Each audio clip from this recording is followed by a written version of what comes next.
out. Welcome to Creating Space with Sin. On my healing journey and deep in my Bible bag, I have had quite a few people ask me, how did I get started? And what it is exactly that I do to maintain and stay grounded. So today I'm here to share some of that with you guys and give you a little insight about how I am going about this process in this journey called life. How did I get started? God set me down. I mean, I hate to actually just make it all about God, but it really is for me. So, yeah.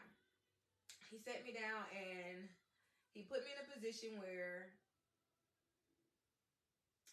change was needed and I could not ignore it. So, with that being said, what did I do once I could acknowledge that? I learned myself all over again, and the way I went about that uh, started with pen and paper. Once I laid out a foundation for myself, I began fasting. The first fast I did, you guys, it wasn't a typical fast. It was my fast represented things that I valued, things that were important to me, things I felt like I could not go without. So my fast for me, my first one was music. I love music. Like all day, every day. I'm a music person. Not as much now, actually, but yeah, I love music. I love art. And what I did was I ended up fasting music for 60 days, and that helped me in so many ways. To give you a little background on it, I am an individual who suffers with anxiety. I do not like labels at all, to be honest. I think sometimes we limit ourselves because of that label we may get. So I try my best to be careful with the word choice that I use, but that is a known fact. I suffer with anxiety. And so my music fast helped me because, for one, I was able to focus on my thoughts. With anxiety, I felt as though my thoughts were going 100 miles per hour every day, all day, unless I was asleep. But as soon as my eyes open, we back at it. And I really, truly, I didn't even remember at the time like how long it had been since I could just sit and hear nothing. So I took the time to cut out that music and dig in my mind. I began to dissect the what was me, what was influence from the world, what was influence from family, what was survival mode, what was whatever. Anything that didn't originally belong to me. And I can't say I quite judge what belonged to me or not, but I wrote down who I knew I was and what I thought I was. I could say in that time I wrote thought, who I thought I was, and I wrote down what sometimes I hear. But after fasting music, I began to find a center in myself. And then I realized the success I had with fasting music. So one of the other things that I battle with is depression. So I began to do another fast. And in that moment, when I started my second fast, I had told myself that I will fast every month, something different, because I was going to teach my mind that we are able and capable and that, like, we need to do something. Versus, I don't know what I was doing. I kind of do, but I don't want to share. But I wasn't, um, I don't know. Don't run. How can I say this? I battle with depression, so most times I did little to nothing at times. That's just my truth in that season of my life. But with the consistent fasting that I did and challenging my mind, I'm always on go. Sometimes maybe a little too much. Um, but that is how I went about it. My fasting was intentional. I had a goal behind it. So whenever it got hard, um, I was able to lean on while we were doing it. Another fast I did was cursing. I actually never used to curse. Hence back to learning myself all over again. I never used to curse, but as I got older, it was something about cursing that made it seem like I mean business. Like something about don't play with me. Something about that. Um, and truth is that is just not in my nature. I am very gentle at heart, and I don't even want to hide that anymore. So I fast cursing, and it was for 30 days, but I actually didn't pick it back up. Um, and I keep doing it actually to this day. Like, I keep fasting, I keep trying something different, I keep challenging myself, and in doing so, I've created more of the me I remember, and I love it here. Me relearning myself on top of the fasting, I became aware of where I was, who I knew myself to be, what I was doing, what I surrounded myself with, and I ripped out the band-aid. I ripped out the band-aid and I decided to tune into what real life had looked like for me in that season, at that moment.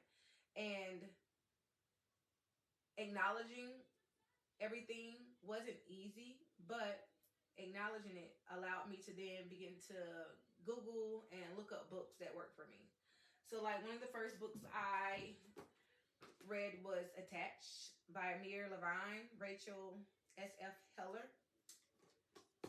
Great book, 10 out of 10. I do recommend. It teaches you a lot about your attachment style, who you are as a person, and it kind of allows you to create grace for yourself. Because some of the things and some of the ways I process stuff, I kind of used to judge myself about it. But that book kind of helped me dissect it and create grace for myself. Also implemented a goal to read one book a month.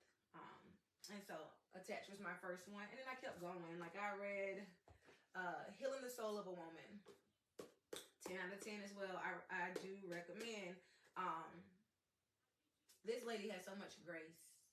So much grace and so much strength, because in order to forgive, you got to be strong, and you have to be able to display forgiveness, not just with words but with action. So reading her book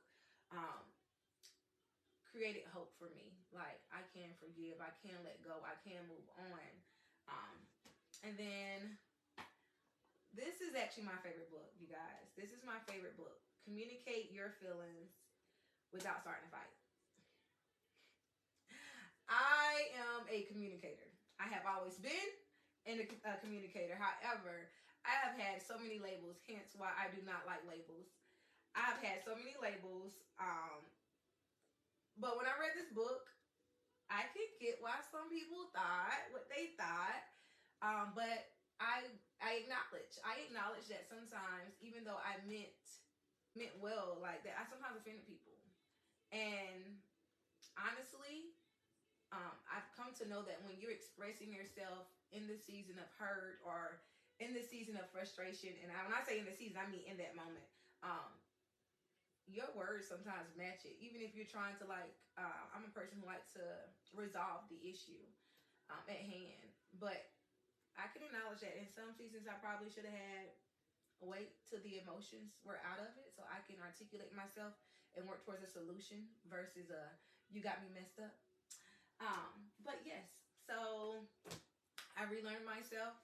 I started fasting. I started reading and educating myself. And one thing that I do every day since January the 1st is I read the Bible every day. I actually have a goal to finish the Bible this year. I want to be able to say I read the entire Bible. Also, I understand this is where my strength and my resource is. And this is not the Bible that I'm tapping on, but this is what's guiding me.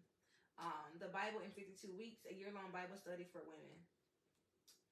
Phenomenal. And I only say that because although I always had the goal and wanted to read the Bible, it didn't just start in this season. It actually started like 5 years ago when I first bought this. But when I first went to go reading, the Bible actually did not click. It did not make any sense. And I'm not going to say it didn't make any sense. I just found it boring. That's my truth. I found it boring. But like I said, God set me down. So in this season, when I started, everything was like, ooh, like, give me the tea. Because baby, Rachel, Sarah, I mean, so many. David, they be... Yeah, if y'all really want the gossip and the tea in the most healthiest way, like, the Bible actually got it. I'm just saying. But yeah, I use that to help guide me through the Bible. So relearning myself and implementing the Bible, communicating with God, reading books that actually match where I'm at or kind of fit some part of my background, put me in a position where I can advocate for myself. There has been times in my past that I have avoided confrontation. in fear of what it would turn into. But I no longer hold back. I don't hold back because I'm very confident based on my conversation with God, based on my reading, based on me knowing me. If I say I'm not dealing with it, I'm not dealing with it. When I'm advocating for myself, I'm not judging anyone. I do it from a place of this is where I am. The boundary I learned in this lovely book right here. The boundary is not me telling someone else what they need to do for me. The boundary is what would I do if you continue to cross my boundaries. And so I advocate for myself. I put people in the know of how I'm perceiving them to be, or how I'm experiencing them rather. I must remove myself because it affects my peace of mind. But that's kind of pretty much it. I kept plugging and playing those same methods, reading Bible, spending time with God. I make sure that I create space where he's always welcome, so he doesn't have to like fight his way in, because I'm tired of getting smacked, you guys. Tired of it. So now I just do it like, come here, I need some advice. Come here, talk to me. But continue to create space for you in this world. Don't wait for somebody else to do it for you.